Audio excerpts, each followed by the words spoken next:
Thank you very much. Hi, Gabriel Garibay here, writer and advertiser, and man of faith. But in this channel, I want to share not only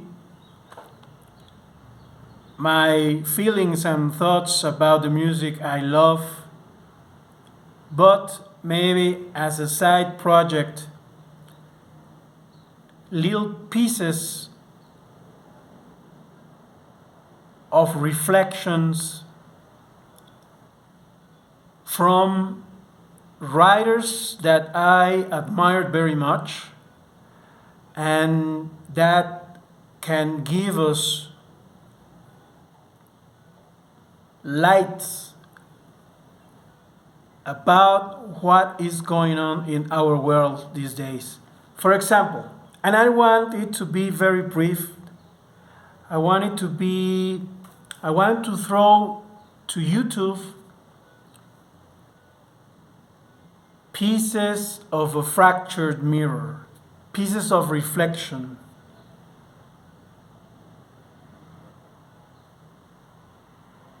I have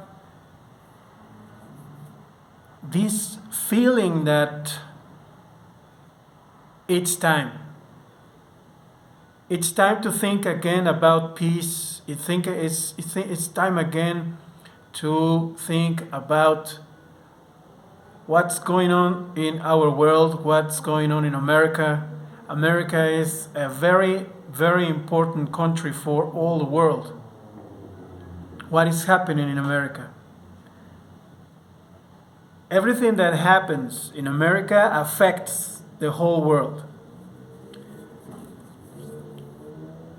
Let me give you an example of what is the material, the content that you are going to find. For example, let me read you this quote by David Bowie. He was probably one of the brightest, quickest witted, earnestly socialist men I've ever met in my life. Socialist in its true definition, not in a fabricated political sense, a real humanist. David Bowie is talking about John Lennon. And it makes me feel also, he comes to my mind, the figure of the Messiah. In the world is called Jesus, but his real name is Yeshua. Yeshua, the Messiah, was not thinking about a socialist world.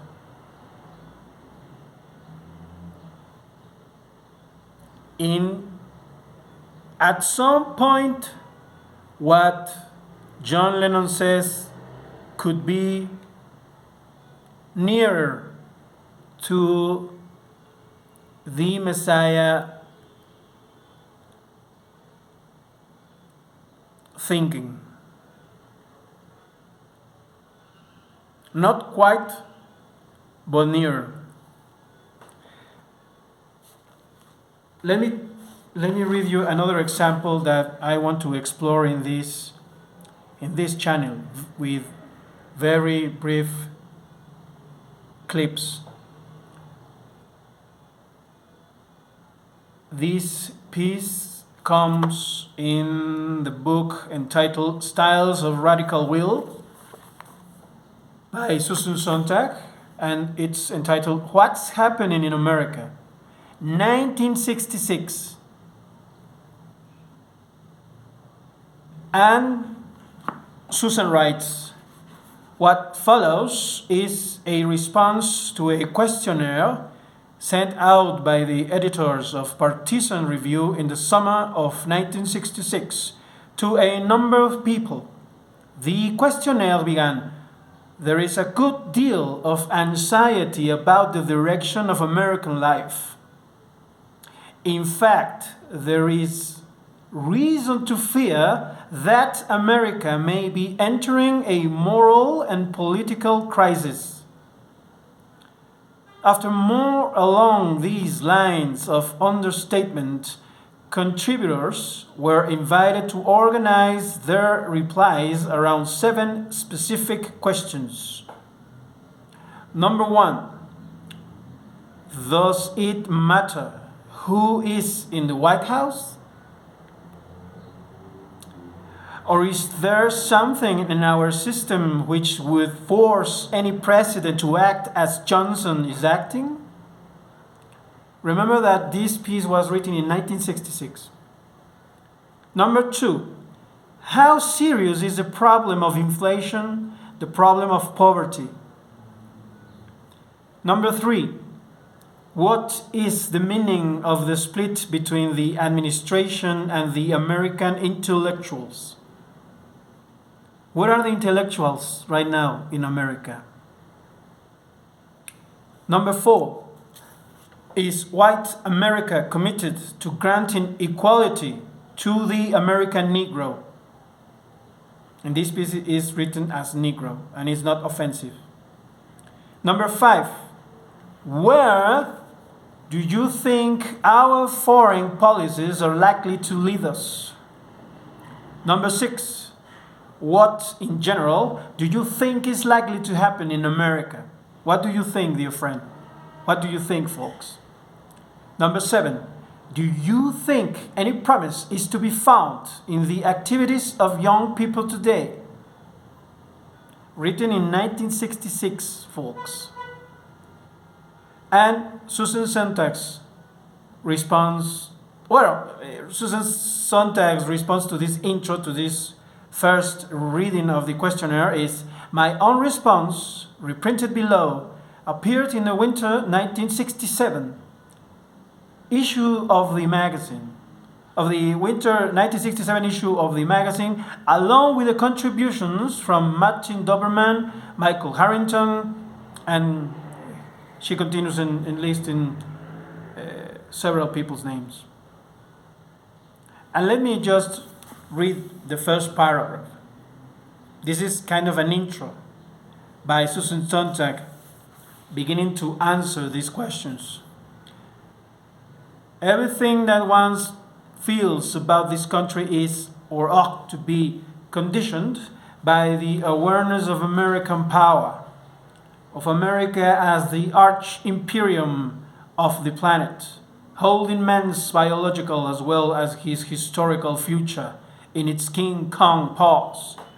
Today's America, with Ronald Reagan, the new daddy of California, and John Wayne chowing spare ribs in the White House, is pretty much the same Yahoo land that Mencken was describing.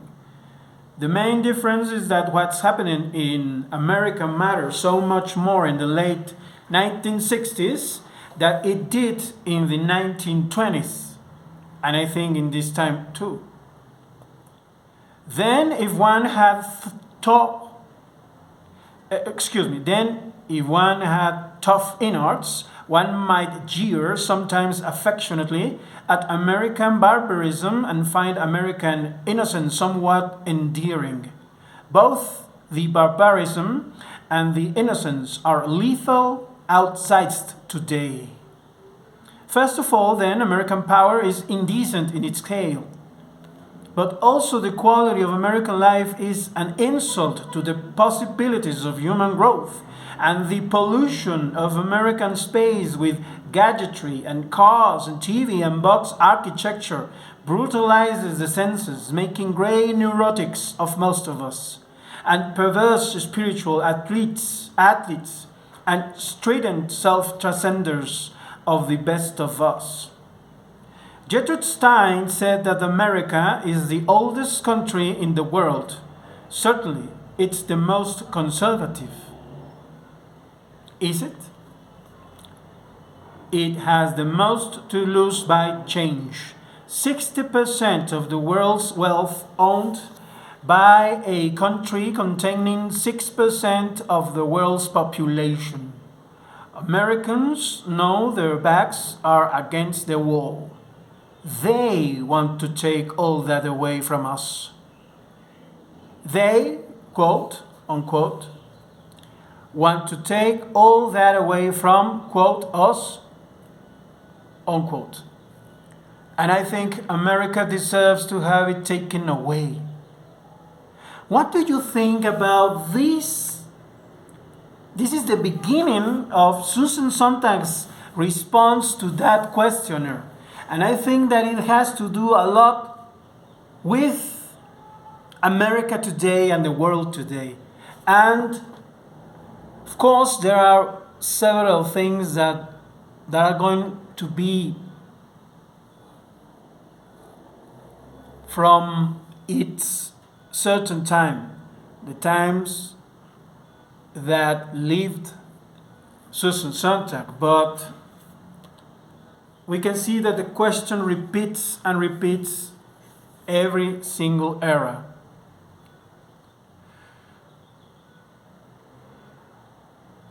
Well, I'm going to cut it right now, but you are going to see several clips.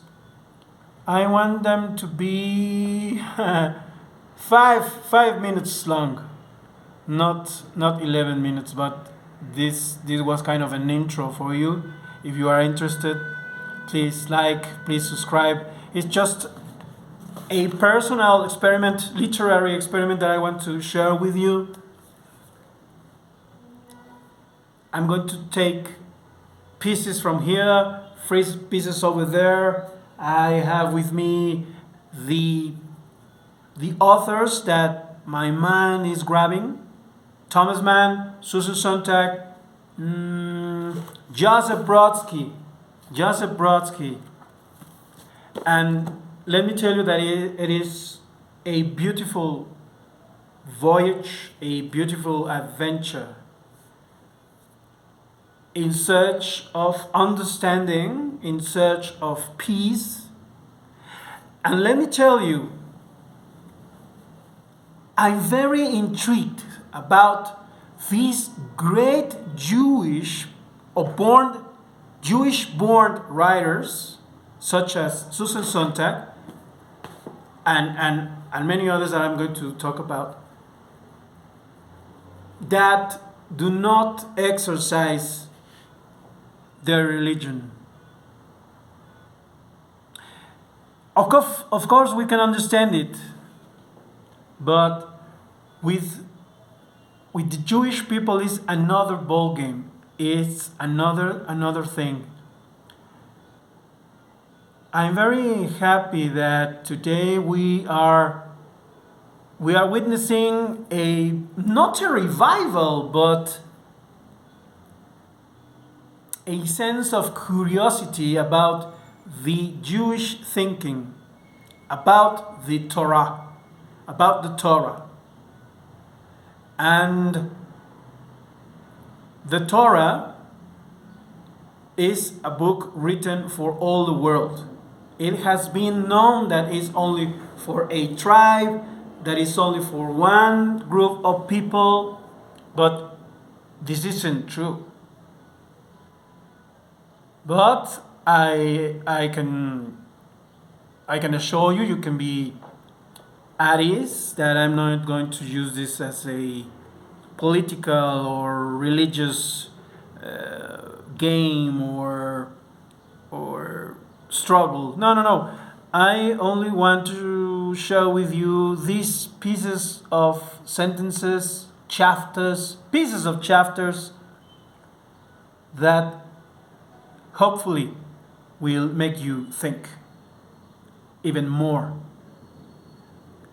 about our world, about your personal life, about your family, because we are all responsible for the safety of our well-being, of our world. Not only one person, not two leaders of the world, not one leader, not five, each one of us. Thank you very much. Gabriel Garibay here.